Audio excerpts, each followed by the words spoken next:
அதாவது ஏன் நாங்கள் தோல்வி அடைகிறோம்? ஏனென்றால் இது மிகப்பெரிய ஒரு பிரச்சனை. இங்கு வாழ்கின்ற எவருக்குமே தோல்வி என்பது பிடிக்காது. எனக்கும் கூட தான் தோல்வி என்றால் பிடிக்காது.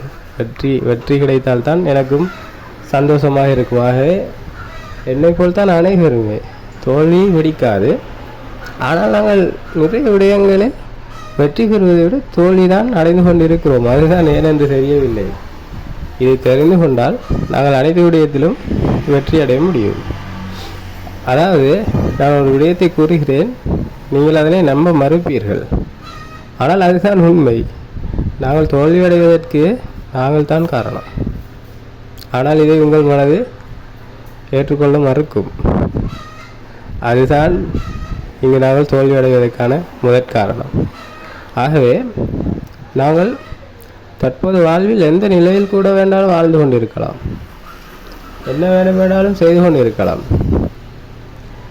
நாங்கள் எங்களுடைய வயதிற்கு ஏற்ப ஒரு முயற்சியை செய்து கொண்டிருப்போம். பாடசாலை மாணவன் என்றால் ஒரு பரீட்சைக்கு தயாராகி கொண்டிருப்போம்.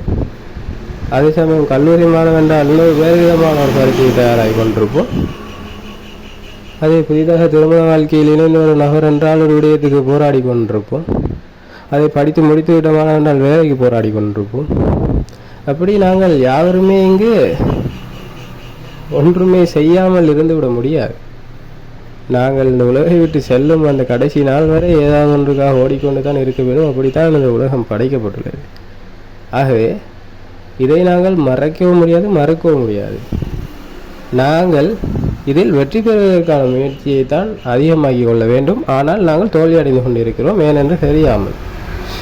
ஆகவே ஏன் நாங்கள் தோல்வி அடைகிறோம் என்று தெரிந்துவிட்டால் நாங்கள் எங்களுடைய விடயங்களில் வெற்றியடைந்து மகிழ்ச்சியான வாழ்க்கையை வாழ முடியும்.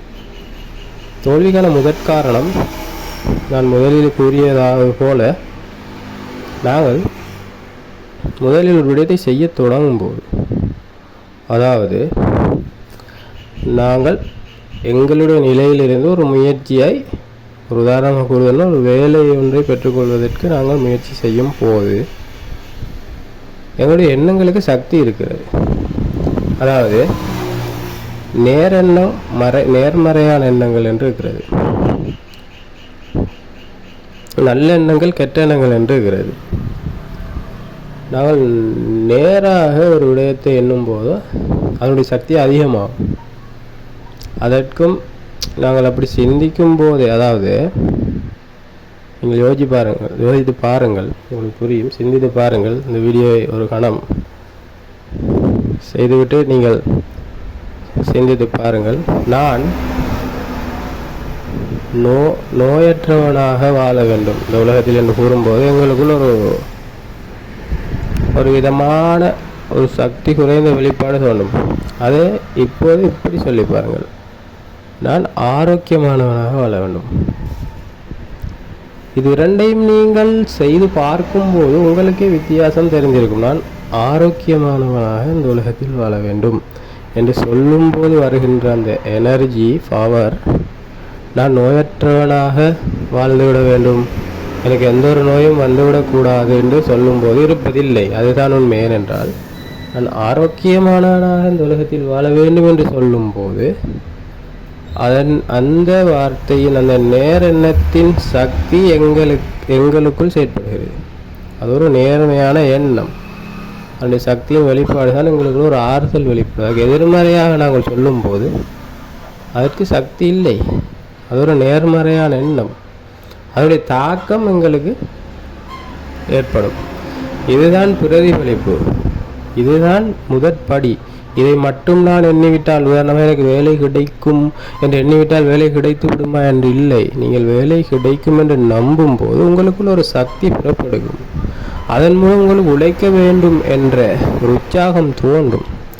அதன் பிறகு நீங்கள் வேலை கிடைக்குமா என்ற சந்தேகத்தில் இருக்கும்போது அந்த வேலைக்கு நீங்கள் செய்யும் முயற்சியை விட, இல்லை நான் இதற்கு தகுதியானவன் தான், எனக்கு வேலை கிடைக்கும் என்று நீங்கள் நினைத்து அந்த நிமிடத்தில் செய்கின்ற முயற்சி கூடுதலாக இருக்கும். அதனால் உங்களுக்கு வெற்றிக்கான வாய்ப்பு அதிகமாகும்.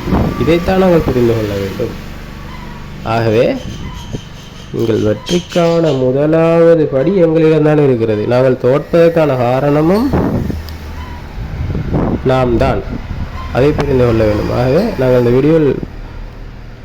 வீடியோவின் தலைப்பின்படி நாங்கள் ஏன் தோல்வி அடைகிறோம் என்றால் எதிர்மறையான எண்ணங்களை கைவிட வேண்டும். நாங்கள் ஒன்று சிந்தித்தால் அதை நேராக சிந்திக்க வேண்டும், அல்லது அதை சிந்திக்கக்கூடாது. இதைத்தான் நீங்கள் புரிந்து கொள்ள வேண்டும். புரிந்திருக்கும் என்று நம்புகிறேன். நன்றி.